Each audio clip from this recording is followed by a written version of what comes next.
paling penting adalah di dalam habilitasi mendengar ada guidance atau ada arahan, ada petunjuk, ada pedoman bagi orang tua. Karena sebenarnya yang belajar itu adalah orang tua.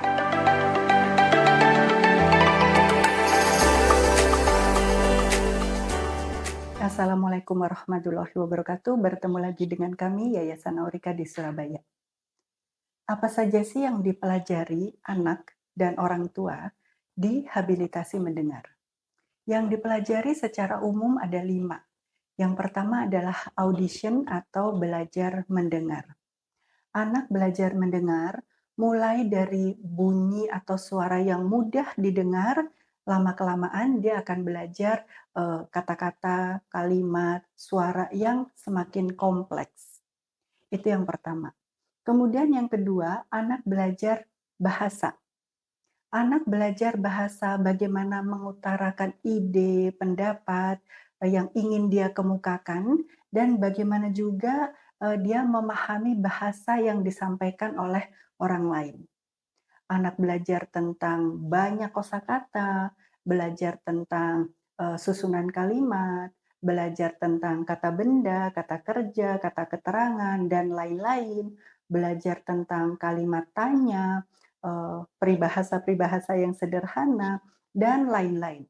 Semakin lama, anak semakin belajar bahasa yang kompleks, termasuk bahasa akademis. Kemudian yang ketiga, anak belajar untuk berbicara. Mulai dari mengeluarkan atau memproduksi kata, sampai akhirnya dia belajar untuk berkalimat dengan tata bahasa yang benar. Dan belajar untuk berbicara dengan artikulasi yang jelas. Kemudian yang keempat, anak belajar untuk kognisi, bernalar, terutama kognisi verbal. Kognisi verbal ini mulai diajarkan ke anak-anak sejak dia awal-awal pertama kali dia terapi atau habilitasi. Karena semua bahasa yang disampaikan yang ada di lingkungan kita, itu semua melibatkan kognisi atau kemampuan bernalar. Contoh kognisi verbal yang paling sederhana misalnya penggunaan kata waktu. Adik, nanti kalau makannya habis, besok kita berenang. Besok itu ya besok, berarti bukan setelah dia makannya habis lalu dia langsung minta berenang, karena itu bukan besok. Besok beda artinya dengan sebentar lagi, bisa beda juga artinya dengan minggu depan dan seterusnya. Itu belajar kata waktu, itu adalah konsep abstrak. Kemudian misalnya kata kecuali, "Dek ambil semua barang-barangnya ya, kecuali punya mamah jangan."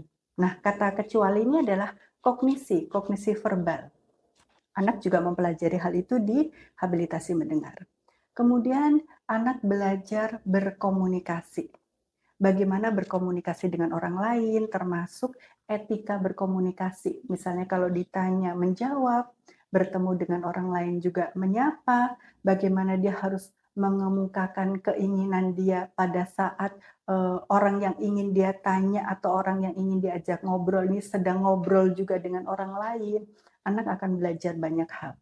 Kapan dia harus menunggu, kapan dia harus diam menyimak, kapan dia bisa mengutarakan apa yang dia mau. Secara umum ada 5 berarti. Yang pertama audition, kemudian belajar bahasa, belajar berbicara dengan artikulasi yang jelas, belajar kognisi, terutama kognisi verbal, dan belajar berkomunikasi. Tetapi ada juga tambahan-tambahannya. Belajar literasi.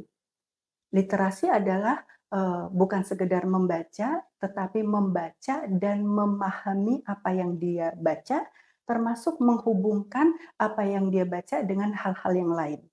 Misalnya dia membaca hari Minggu, ibu, bapak, dan anak pergi untuk berlibur ke rumah nenek di desa. Dia bisa menghubungkan, kalau berlibur aku tidak ke desa, karena aku nggak punya desa misalnya, tapi aku jalan-jalan ke mana, ke suatu tempat. Dia bisa memahami yang dia baca dan dia bisa mengaitkan dengan hal-hal lain di luar bacaan. Kemudian anak juga belajar motorik. motorik halus, motorik kasar. Jadi pada saat anak itu, dihabilitasi, terapis juga akan mengamati atau mengobservasi, adakah hal-hal lain yang teramati pada saat dia melakukan sebuah kegiatan. Misalnya pada saat dia melipat kertas, kok kayaknya melipatnya ini kurang kurang proper misalnya untuk usianya. Itu juga diamati dan juga dilatih di dalam sesi habilitasi tersebut. Kemudian yang paling penting adalah di dalam habilitasi mendengar ada guidance atau ada arahan, ada petunjuk, ada pedoman bagi orang tua. Karena sebenarnya yang belajar itu adalah orang tua. Setelah selesai habilitasi mendengar, kemudian terapis akan ngobrol dengan orang tua, bagaimana caranya menerapkan, goals yang sudah dipelajari di ruang terapi ini di dalam kehidupan sehari-hari di rumah. Strategi apa yang harus dipakai, teknik apa yang harus dilakukan, dan bagaimana cara mengevaluasi anak di rumah. Apakah anak benar bisa, benar sudah mencapai target yang sudah disusun bersama antara terapis dan orang tua, atau anak belum bisa. Kalau belum bisa, kira-kira penyebabnya apa? Nah, ini akan dibahas panjang lebar di setiap sesi terapi. Jadi, itulah semua yang dipelajari di dalam habilitasi mendengar. Kalau ada yang ingin ditanyakan atau ada yang masih belum paham, silakan tuliskan di kolom komentar dan kami akan menjawab. Terima kasih. Assalamualaikum warahmatullahi wabarakatuh.